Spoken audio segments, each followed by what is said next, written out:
আসসালামু আলাইকুম। আপনারা যারা ইউকেতে শর্ট কোর্সে আসতেছেন, তাদেরকে যদি আমি একটা কথা বলি যে আপনারা যে পরিমাণ শর্ট কোর্স স্টুডেন্ট আসেন, আমি যদি হচ্ছে পরিসংখ্যান বলি, ইউকেতে শর্ট কোর্সে আসা স্টুডেন্টদের মধ্যে 80% স্টুডেন্ট হচ্ছে অ্যাসাইলাম ক্লেম করে অথবা অন্য কান্ট্রিতে চলে যায়। 20% কন্টিনিউ করতে পারে।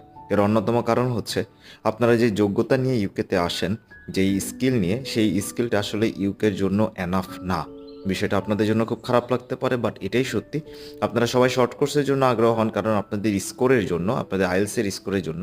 কিন্তু পরবর্তীতে দেখা যায় আপনারা এখানে আসার পরে আপনারা আপনাদের স্টাডিটা কন্টিনিউ করতে পারেন না, কারণ আপনারা অনেকে ফেল করে ফেলেন বা হচ্ছে যেই কাজগুলো থাকে কাজগুলো ঠিকঠাক মতো করতে পারেন না। অ্যাসাইনমেন্ট থেকে শুরু করে প্রেজেন্টেশন এগুলো আপনারা ঠিকঠাক মতো দিতে পারেন না, যার কারণে আপনাদের প্রচুর ফেল আসে এবং পরবর্তীতে আপনারা অন্য কান্ট্রিতে চলে যান অথবা অ্যাসাইলাম ক্লেম করেন। অ্যাসাইলাম ক্লেম করে আপনারা ড্রাইভিং থেকে ডেলিভারি থেকে শুরু করে এই কাজগুলো